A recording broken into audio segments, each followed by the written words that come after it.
Good morning for a few moments. My name is Dr. Andre Perry. I am the Associate Dean for the College of Education and Human Development. I'm also the CEO of the Capital One Charter Network, UNO Charter Network. And I'm part of this big thing called education reform. And today, I want to talk to you about from rescue to sustainability.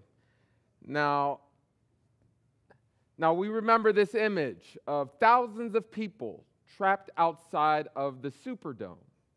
Now, this provided me with the purest evidence that education has failed in some large way, right? We can always look at the test scores and say 30% of our students were passing before the storm.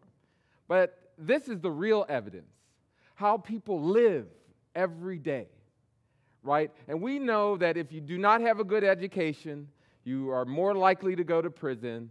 You don't have adequate health care. You don't have adequate housing. But we learn from this, you can't get out of harm's way. If you cannot get out of harm's way, what are we doing with our educational system? So we have got to build an educational system, in the very least, to get out of the way of a storm, right? In the very least, right? And I've heard a lot of comments around you can't make that claim that education was the cause of it, but I know that in everyday walks of life, I have a PhD, I evacuated, I got out of here, right? I want to give people the same opportunities that I have, right, and my family, right? And so the important question then is, who should sustain reform, right? Because we know that the conditions prior to the storm required creativity and external innovation. We needed people to come in and show us how to do education because we had the evidence that we could not do it ourselves. Our collective, the entire city, we all are involved in this. Whether you go to parochial schools, private schools, or public, we created this system. We facilitate the system. We keep it going, right? We sustained a system that kept people trapped outside of the Superdome, right? So who should sustain reform? In the very least, right, I'm asking that the innovations that we apply, all the people, all the technologies, all the know-how, if it does not help these people, right, then what are we doing? Certainly after the storm, we brought in new leaders, new teachers, new innovations, charter schools, which, by the way, are not the most innovative thing in the world. They're just an opportunity. There's just a means to an end. It just gives us the opportunity to put in components into schools that make them work. You can call them community schools, independent schools, call them what you want. This gives us the opportunity to put in good people and good ideas. Nothing innovative about that, right? So you have all these people coming around from all around the country. And at some point, right, you got to turn the corner because lots of people are coming here, making lots of money, having the title, having these fancy titles like the CEO of the Capital One Charter Network, right? Increasing my ability to get out of harm's way, right? My ability to get out of harm's way. At some point, those folks have to take my place. And I'm one of the biggest proponents of this ed reform, but I worry dearly. I worry because the more and more I see folks come in, the more critiques, the more additions, I don't see the turnover that we should see.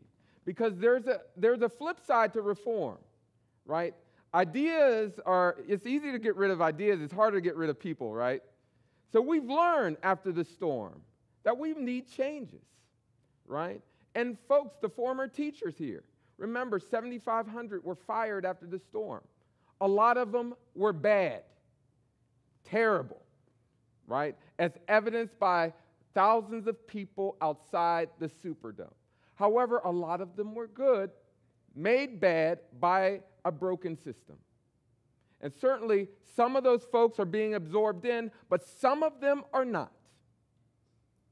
Right? And we hail people like me, right? We hail, the leaders of the new generation of schools.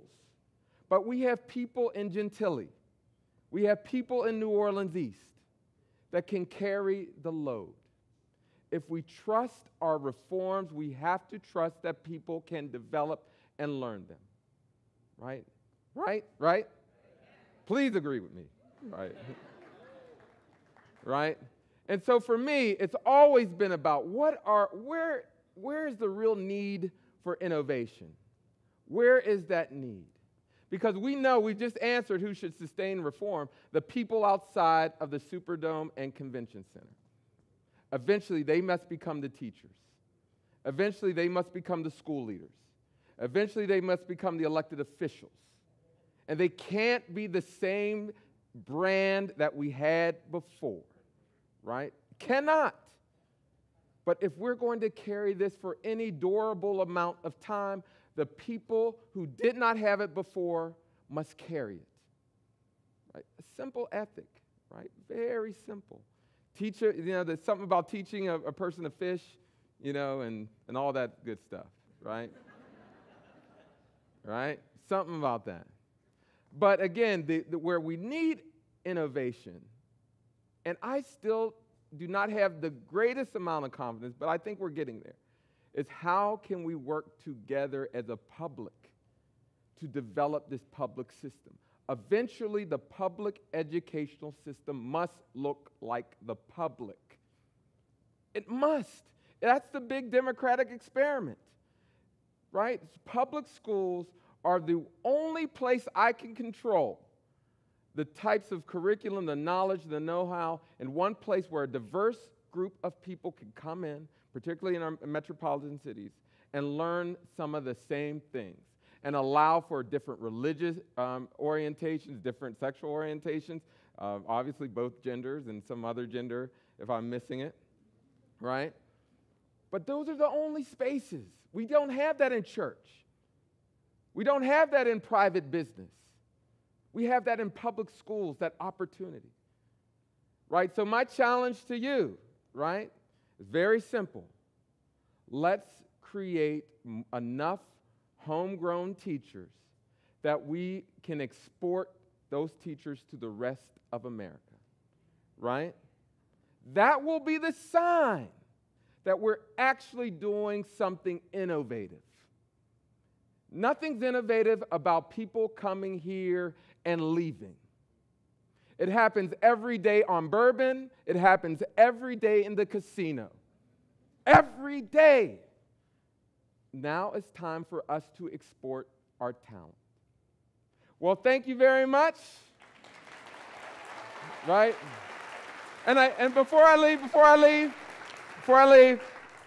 I'd be remiss. I'm a professor at UNO. Please say, save UNO. Save UNO. There you go.